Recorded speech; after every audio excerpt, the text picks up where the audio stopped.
Hello there kids, today we're going to learn about two-dimensional shapes. Okay, yan ang tinatawag natin sa 2D or two-dimensional.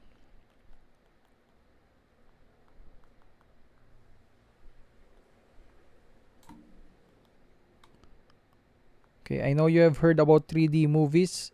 So 3D movies are actually three-dimensional movies. An example of three-dimensional shapes are like cubes. No, for example, a cube or a cuboid.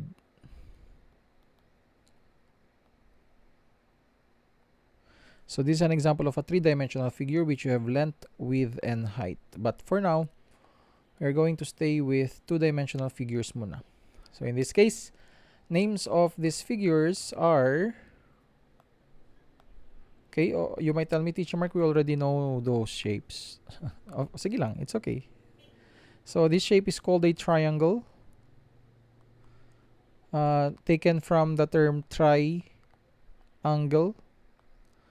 Tri means three. Angle refers to these points over here. 1, 2, 3. So there are 3 angles. So yun lang yung basic fact for a triangle. Yung ibang shapes wala na. Okay. So for a square naman, this is a square. Four-sided figure in which all sides are the same. So same sides in terms of measurement.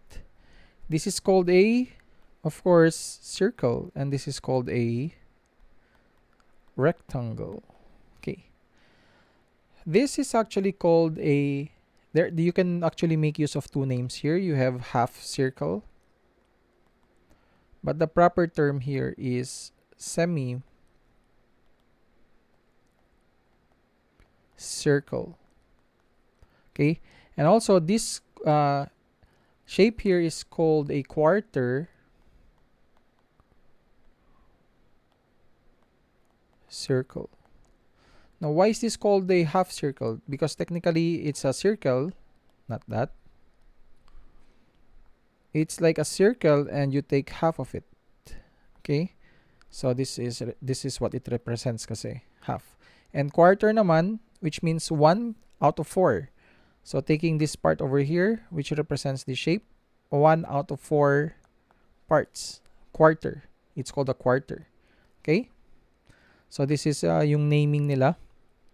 Again, you have a triangle, you have a square, a circle, rectangle, half circle, or semicircle, and a quarter circle. Or meron din yan siya other term. It's called a quadrant.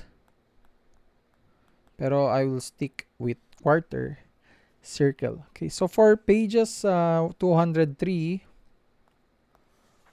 to 204, this is your activity. Okay, identifying their names and combining one point to another. Pagdating nyo naman sa 205, all you have to do is just to write the number. For example, all on a square, if you see a square, you are supposed to write the number 1. If you see a rectangle, you write 2. For page 205, ito ha. And if you see a triangle, you write 3. And if you see a circle, you write 4. If you see a semicircle, you will write 5. And if you see a quarter circle, you write 6. Okay? So that's your activity for 205. Okay. Now naman sa page 206. What are you supposed to do here? So you have certain figures there. For example, for number 1, you have a heart. Okay, let's say you have a heart over here. Tapos it is placed inside na ganito. You have a tiny box here. This is where you put your answer. So it says there, write A if the figure have straight lines, no? Straight lines lang. What is a straight line? Straight line, this is a straight line. This is a straight line. Write B if the figures have curves. What do you mean by curves? This is a curve. That is a curve. So lahat yan curve. Okay. So for example, this heart over here, I can see a curve. I don't see any straight line unless the drawing looks like this. But it's not. Even if you're gonna look at your book properly, it doesn't show a straight line. So in this case, which means I'm only going to write letter B. Okay. And we also have an option of letter C. Write C if both are present. There is a straight line plus curves. Combination of both. Okay? So that's how you do 206. Now, for page 207, what are you supposed to do here? All you need to do is just to look at the figure and try if they are not composed of two shapes. Like for example, ganito. What if I have this figure? Let's say ganito. Okay. I can say that this figure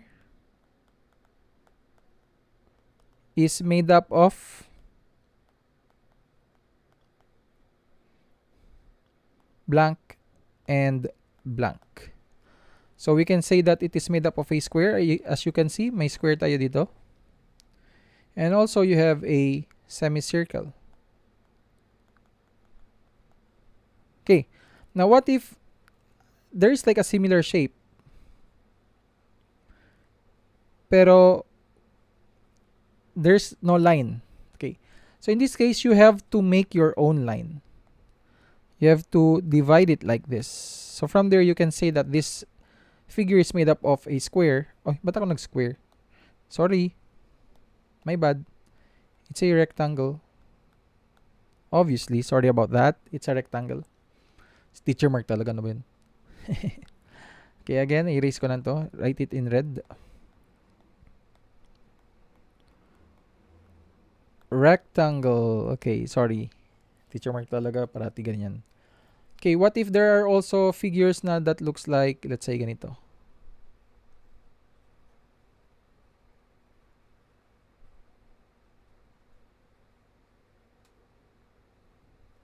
Yan. Teacher Mark made sure na of the figure ngayon. So it says that this figure, okay, i-erase ko lang pala to sa gitna just for you to get the logic. Okay, unfortunately, nakita nyo na yung idea. This figure is made up of a blank and blank. So, again, if you don't see any other figures there, for example, ganito nga, you can freely draw broken lines, dashed line, to show two shapes. And in this case, we have a triangle. As you can see, we have a triangle over here. And we have a square over here. Sure na to si Teacher Mark ngayon na square. Okay. So that's what you do for page 207 to 208 pala to. Okay, 207 to 208. Okay? So ganun. For page 209 is quite similar. It's just that you are the one who is going to determine which is true. Okay? So same lang yan.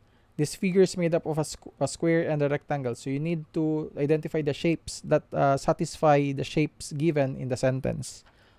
Okay?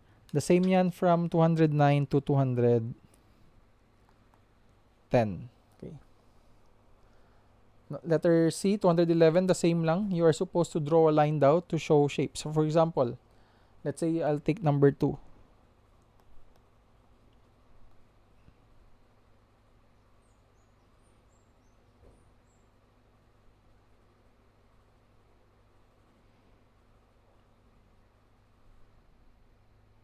Okay, so kunwari ganyan.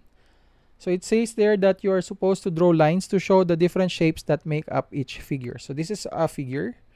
If you notice, hindi lang nagko-combine. bad drawer talaga si Teacher Mark. So draw a line. If you can see, I can form a triangle if I'll just close this figure over here. I can form a semicircle if I also draw a line over here. Okay, so that's how you do page 211. Okay, 212, the last page. This is something fun. All you have to do is just to identify the number of shapes there is in a certain drawing. For example, for number one, you need, given that it's a boat. So the boat is drawn out of shapes. No, if you're going to look at page 112 right now. So all you need to do is to determine how many shapes are used. For example, for letter A, squares. How many squares are used to draw that boat? How many rectangles are used to draw that boat? Okay, so that's basically